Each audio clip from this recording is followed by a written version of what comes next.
Hello, everyone, and welcome back to the 6th episode of the Studio 462 podcast. I'm Adam Tobis. He's Akash Seth, and our guest today, Matias Feoli, boys tennis captain. Welcome. Thank you. So, 23-1 to start the season, correct? Yeah. You were undefeated until the county tournament, correct? Yeah. And the Newark Academy. You guys beat Newark Academy, though. Yeah. Aren't they one? They're one in the state, right? Well, they were one in the state, and then we beat them later on in the season, so now we're one in the state. You're one in the state right now? Wow, that's fantastic. So we got a couple of sports teams that are top in the country, and one that's not talked enough about is the tennis team, and I'm glad we have you here to discuss that with us today. Something I noticed when I was looking at your stats is every time you play Newark Academy, you play the same kid. Yeah. Andrew Kotzen. Yeah. I think I actually went to elementary school with Andrew, which is just a fun fact just about myself. Yeah, he's from Milburn. Yeah, he's from Milburn. But do you have like a rivalry with him? Like, is it an ongoing thing? Because as I was looking down at it, I was like, there's got to be something. And you played him like 4 or 5 times this year, right? Yeah, I mean, there's a bunch of guys I play a bunch of times. Like the guy from Montclair, his name is Tylen Askuzi. I've played him 10 times over the past 3 years. I've played Andrew 5 times in the past year. So we've played a lot. He's beaten me a bunch the last few times. It's been tough because he's gotten real good. He's been playing really good tennis. He just committed to Columbia, I think. Oh, really? Wow. Yeah. Oh, wow. He's been playing really good. He's playing out of his mind. So these guys that you play with, is it just high school or also like club? Well, we don't have like a club per se. It's an organization called USTA, U.S. Tennis Association. So they hold tournaments and all that. So like all the best players from the Eastern section, they come and play those tournaments. And so we always see each other in those tournaments. Wow. Do you play for the same club? No, right? You don't have any other association with Andrew besides playing against him at Newark Academy. Well, sometimes we play in those. Well, because during the USTA and all that, that's like during the off season. Oh, got it. It's all private. You play for yourself. You sign up as yourself. There's no teams, nothing like that. It's just all by yourself. Oh, and you don't play doubles. You only play singles. There are doubles tournaments. I do play doubles with some kids. I play doubles with the first singles from Mendham, Liam Kilmer. Do you play doubles for Milburn? No, I don't play doubles for Melbourne. I just play outside in some tournaments like that. Oh, okay. All right. Are all the tournaments outside for Milburn? Or not? When you play high school, is everything outside, or are there indoor courts? When I play for Milburn, I think there's only one occasion where we played inside. It's because we got rained out. But usually it's all outdoors. All outdoors. I've never seen an indoor tennis court. Where's that? Center Court? Do they have indoor courts? Oh, yeah, there's a bunch of clubs. There's some in Mountainside, West Orange. They're all over. There's a lot of indoor tennis courts because during the winter, you can't play outside. Yeah. Do you play tennis? You ever play tennis? No. No. But I remember He sticks to his core. Yeah, That's it. hockey. I remember when I watched you play. I think I've watched you 2 or 3 times. I've noticed you play with like this. You have a professional style that you play with. So at what age did you start playing tennis, and how did you get started on with the sport? I started playing tennis when I was around 4 or 5. Wow. I started real young because my dad and my sister both play, so they got me on the bandwagon. Yeah. And I mean, I started playing real competitively around 10 years old. That's when tournaments really start. And yeah, I've just been playing really competitively since then. So when you started off at a young age, did they kind of teach you and put you in it, as you mentioned, or did you have like a personal trainer or coach that worked with you one-on-one? I mean, for the early years, I just trained by myself and with my family. But then as I started to progress a little bit more, I started training with a bunch of private coaches. So I've had a bunch throughout the years. I started out with this guy from Center Court called Jose Lara. He was from Dominican Republic. And then now I'm training with a coach named Coach Junior, also from Dominican Republic. Okay. Those Spanish trainers, they're always real good because they really get you moving. They run you like crazy. I'm dead after a private lesson. Was there anybody besides your family, like tennis players in general, that kind of inspired you to play? I mean, I always watched tennis when I was growing up because my dad loved watching tennis, and so I always watched with him. And since I'm Argentina, I loved watching Diego Schwartzman and Del Potro. And Juan Martín Del Potro won a Grand Slam, one of those big tournaments, when I was really young. So those players really inspired me to keep playing tennis. Do you have a favorite tennis player? Is it one of those guys, or is it a different guy? All time, I'd probably say Rafa Nadal. Oh, He's a Spaniard. I love how he plays. he just pulled out of the French Open, right? Yeah, that was sad. That was sad. I'm a Federer guy myself. You know any tennis players? I know there's like that one Canadian guy. I forget his name. One Canadian guy. Oh, there's a bunch. Ooh. There's Denis like- Shapovalov. Yeah. So Shapovalov, he's yeah. yeah. Oh, yeah, he's a He's stylish. good. He's He's good. good. Yeah. He's really good. Yeah. That's probably he's stylish. Yeah. He plays like Federer. Yeah. I love Federer. Have you gone to I'm sure you've gone to the U.S. Open and. Oh yeah. I've gone to the U.S. Open. I went to go play a tournament in Arizona, and there was a pro tournament there. They're called challenger events. They're lower level tournaments, but since there was a tournament really close called Indian Wells, which is a big tournament, I went to go watch, I think, a player that was top 10 in the world, right there in like a little country club. Yeah. There was just bleachers. There was like maybe 100 people watching him, but he was a really good player. So to talk more about these tournaments, obviously you want to play at a collegiate level. That's something you want to do. Yeah. For tennis, how does it work for getting your name out there? Do you attend camps or do you just email coaches? What does it work like for tennis? I mean, it's a little bit of everything. I've went to, I think, 2 collegiate camps where I think 10, 15 coaches go. They watch you play. And, yeah, I've been to about, I think, 2 of those, one at Harvard and one at Army. Okay. And also there's sites that you can see stats and recruiting, stuff like that. There's something called Tennis Recruiting. It gives you a star rating, similar to like basketball or football. Mm-hmm. And also there's something called UTR, which gives you a scale from 1 to 16. And so wherever you are there, the college coaches look at that too. And also emails, obviously. You send out emails to college coaches, right, or they send them to you, something like that. So you've started this process? Yeah. Are you able to share any colleges you're looking at? I know we've had some people not want to share what colleges, but are you able to share what colleges you're looking at? Or I can share a few, yeah. Okay. I mean, I've been looking at, since my sister, she goes to Army right now. Mm-hmm. She's at West Point, so I've talked to the coach at Army a little bit. I've gone up there a bunch of times for my sister. Mm-hmm. I've also looked at the Naval Academy as well. That's a pretty nice school as well. Yeah. Are those those are the 2 schools that you would want to go to the most? Is that what you're saying?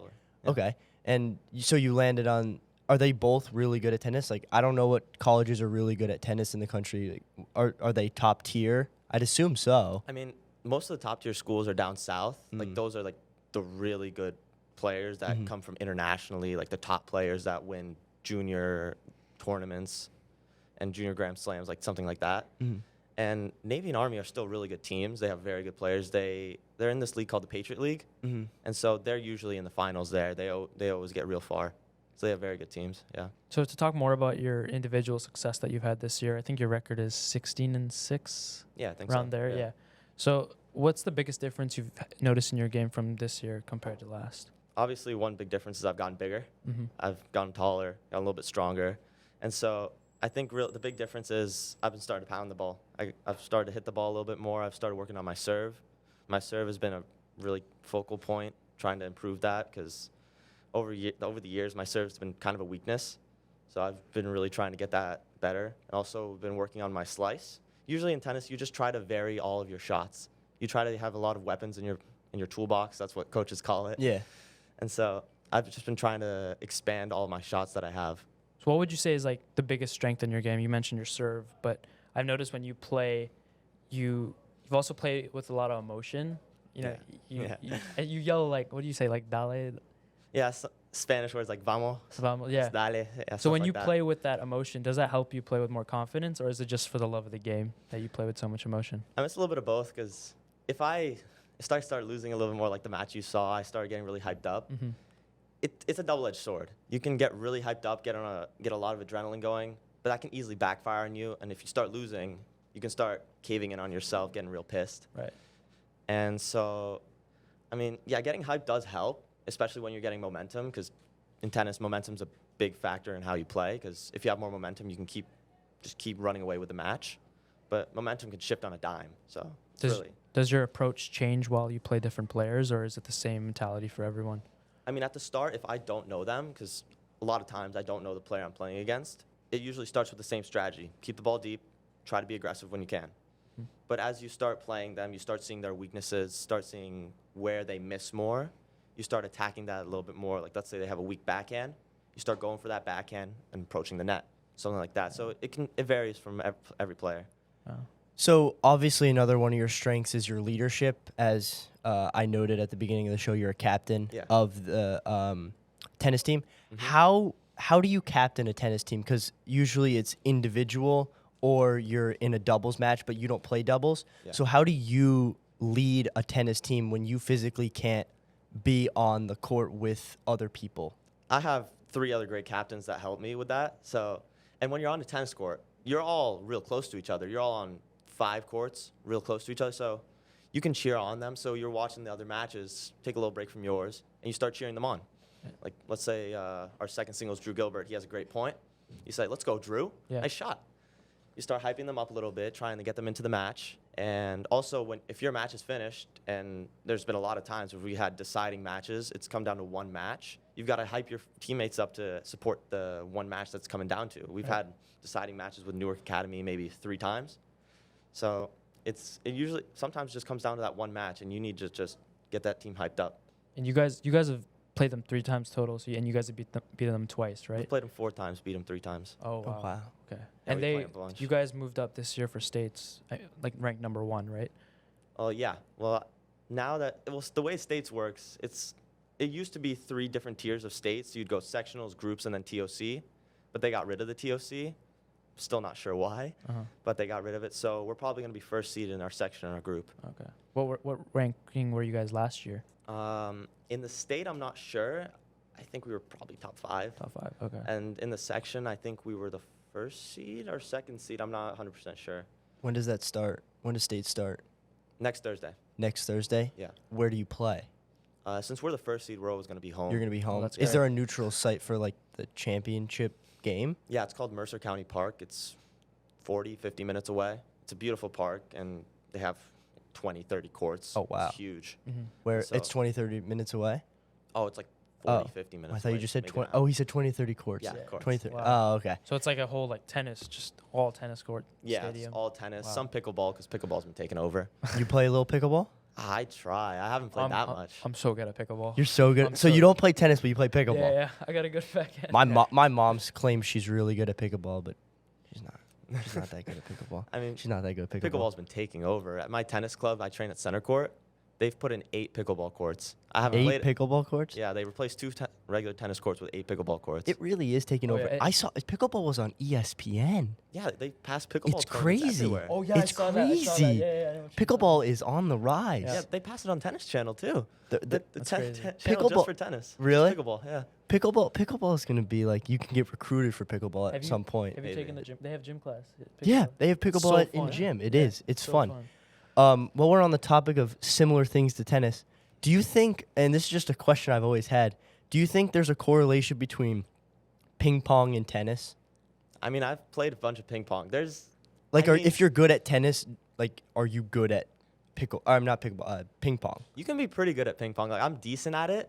It's just ping pong is really different from tennis. It's really different. You can try to put topspin on the ball, which is topspin is like it makes the ball go up and down really quick.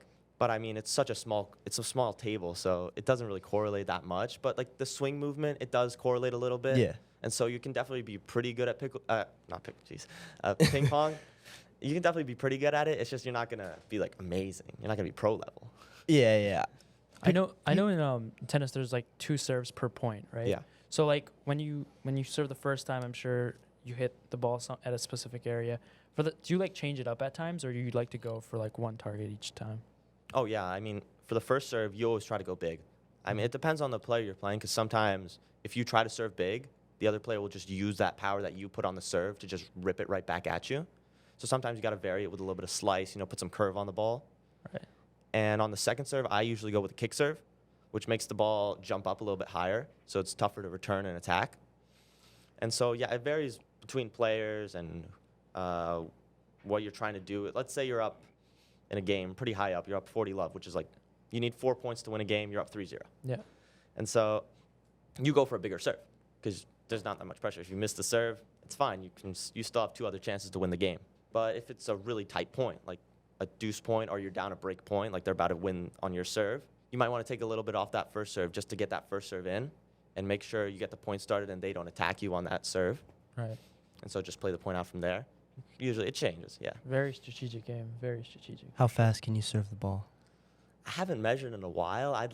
I'd like to say I serve around 100 miles an hour. Oh my God. But I mean, I don't know. Imagine trying. Like, that's ridiculous. But I don't know. I'm not sure how accurate that is. I'd like to think that I serve around 100, but it might be a little bit less. How do you control 100 miles off the? That's crazy. Do you have a one-handed backhand swing? No, I use a two-hander. I like the two-hander a little bit more. It gives me more control because the one-hander, it's unpredictable at best. But it's a good shot if you're good at it because you can hit a lot of angle on that ball. You can really get that arm loose on it, so it makes it a lot harder.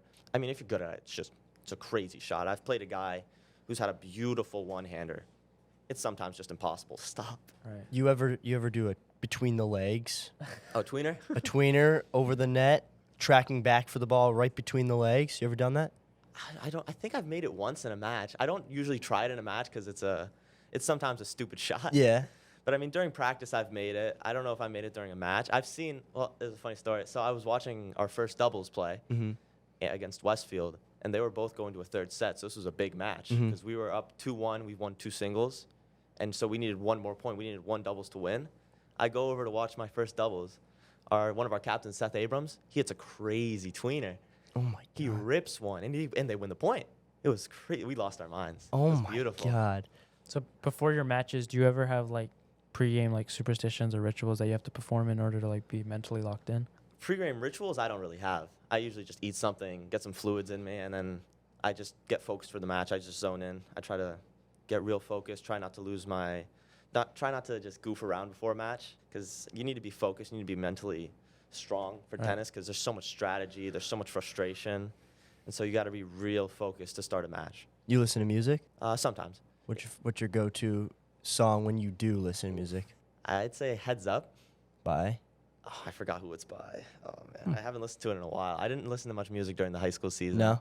No. Are you not a big music guy? I mean, I like listening to music on the walk to school or something like that. But usually during a match, You just want to be focused. You don't want any distractors. You just like, do you sit in the back of the bus on a road trip? No, usually not. I sit in the middle usually. All right. Before we go to the final segment, I'm going to ask you a final question, which is, do you have any advice for the up-and-coming middle schoolers, freshmen, or just anybody aspiring to play in college or at the high school level, like what they can do to play at a high level? It takes some talent. There's always in every sport, there's some portion of talent, but usually it's just hard work, putting in the hours. Usually I try to train 2-3 hours a day. I try, and it's just really just putting in the work, putting in the hours. I try, because tennis it's a game of perfection. Really, you gotta have a perfect shot, gotta have a perfect swing. If you work on your swing, you work on your technique, you can be good. You can be really good. It's just you have to practice it over and over and over and over again. It's so many repetitions. It's a lot of frustration, which you do have to deal with, because I sometimes have anger issues. I sometimes lose my head in a match, and it's really just figuring out the strategy, regrouping, and refocusing. Because tennis, it's a day-to-day sport. One day you can play like Roger Federer, the other day you can play like you don't know how to hold a racket. It's impossible to tell with tennis. It's a crazy sport because it takes so much mental will and so much dedication. It's a tough sport, but it's a great sport. Yeah. It's a lifelong sport. You can play it all for your entire life. And once you learn it, you'll never forget it. Yeah. Oh, I tried great to play advice. tennis. I lost my head. Never played it again. All right, so now we're going to move into the rapid fire, which is we're going to ask 5 questions. You're just going to give one-word answers just to get to know you a little more personally, because we got to know you on a tennis level, but now we want to see who you are at a more personal level. Favorite pregame meal? Cliff Bar. All right. If you could have dinner with any celebrity, who would it be? Diego Maradona. If you could travel anywhere in the world, where would you go? Argentina. What's your biggest fear? Getting injured real bad. Favorite athlete in any sport? Lionel Messi. It's a good one. All right. So thank you for joining us on the Studio 462 podcast. Thank everyone for tuning into today's podcast. And if you like the content, please subscribe to the YouTube channel, and make sure you follow our Instagram, Studio 462 podcast, and Studio 462 for not only Milburn tennis, but Milburn baseball, basketball, all those kinds of sports. And we'll see you next time. He's coming from a space to teach you of the Pleiades. Can't stop the spirits when they need you.